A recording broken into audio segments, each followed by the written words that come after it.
is that it was this horrible thing that was not to be looked at. And that's about where psychedelic drugs have been for the last 30 or 40 years, you know. And so in any event, I do think that they do have a great deal of interest, you know, for people in the future, not only for the potential they have for helping us to possibly even, you know, help people with mental disorders, but also for people who are exceptional types of people. Like, for instance, you know, the people who, like John Lennon, for instance, or Alan Watts, the writer, or Allen Ginsberg, all of these people who were very famous writers and artists who benefited so much from it, that in the future the people might use it as a way of becoming self-actualized, or you know, discovering themselves. So anyway, I'm going to end my talk here with that, and what I really want to do is open this up for questions. Anybody? Go ahead. What kind of damage does it do to your brain to take it? Is there different effects or? Damage? Yeah. Well, it doesn't do any damage as far as anybody's ever been able to determine. Like I said, you know, I wasn't going to really cover how it works in the brain, but it works in the, you know, in the receptor sites. But there's never been any studies, and there's been a lot of studies done, you know, of all sorts of instances, and there's never been any physical damage shown.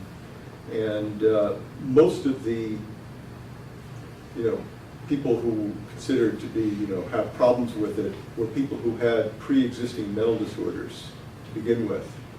In other words, for instance, we were talking about like bipolar disorder. Well, bipolar disorder has a, you know, it can manifest itself around 18 to 20, or 18 to 25 years of age. That's when it first starts happening.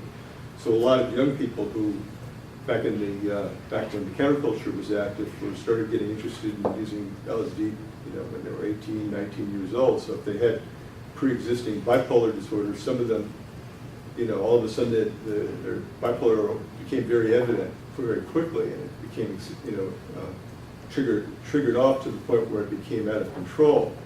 And so these people were associated with LSD, and so there was a lot of publicity about them, and it basically created a lot of misimpressions about what it does for normal people. Most people who are normal, who don't have pre-existing mental conditions, who don't have a tendency to it, you know, no matter, you know, if they have bad setting, you know, if they have a bad trip or something like that, it lasts for 8 hours and then it's over. And there's no, you know, no repercussions of it. It has very little physical effect because it's so small. The dose is so small compared to other drugs. You know, if you took a drug like amphetamine, you have to take, like, I don't know, I'm not giving you exactly the right scales, but, you know, thousands of times as much. You know, like, we were talking about 25 micrograms, you know, or 50 micrograms, which is the beginning active dosage, you know, of LSD. It's active about 50 micrograms, but amphetamines, most of the amphetamines, or the prototypical amphetamines are what, like, something like 100 times that much. Is that right, Glenn? 100 times that much?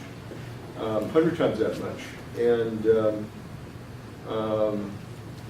so, you know, they're very, the effects of amphetamines are very physical, you know, and there's been some studies, you know, with, you know, possible, you know, toxicity to the body, but the amount of, but the activity of LSD and the psychedelics are more central and more brain oriented. However, like the other chemicals are less potent, like psilocybin, mescaline. Mescaline is 100 times less potent, so you have to take a quarter of a gram of mescaline to be active. Psilocybin is, you know, 20 milligrams to be active. but LSD is extremely potent, and so it's very, there are contaminants of LSD that could have physical problems. You could have physical problems with. Either they could make you feel nauseous at the time, or if there's actual real other adulterants put into it, they can cause problems, but the drug itself doesn't really cause physical problems. There was a lot of studies done in a whole variety of areas. There was some, when LSD became popular in the 60s, there was a lot of fear about it causing chromosome damage. And so there was all these, stories about, oh, don't take LSD, you're going to have broken chromosomes. So they spent, like, millions and millions of dollars trying to research this thing, and they found out it was an artifact the way they were doing this study, that they were doing it, and when they did it in people rather than in this artifact way that they set it up, it didn't really have those effects at all. Never been able to find any physical problems with it. Now the psychological problems, like I said, and also people who have, borderline types of problems, borderline mental problems, where they might have severe neurotic, what they call severe neurotic problems, like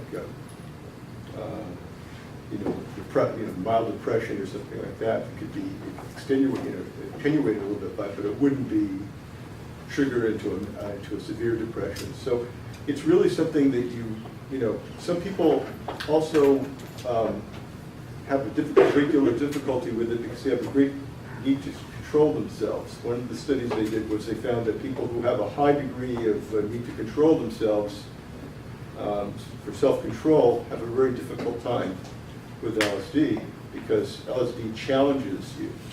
It challenges your ability to, hold it. Some people just want to hold on, and those types of people, like for instance, an extreme variety of those types of people would be like obsessive compulsive neurotics, people who wash their hands all the time or follow the cracks on the sidewalk. You probably heard about those types of mental disorders. Well, people like that, they have a very difficult time with it because they're control freaks, right? Now, people who don't have a hard time with maintaining their boundaries of themselves, they're usually less prone to having bad experiences on it. So it's a very individual thing. It's something that, and with that, you also have to consider, the unreliability of what you get.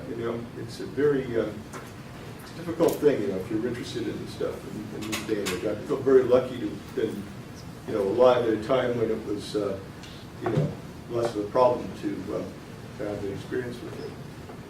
Another question?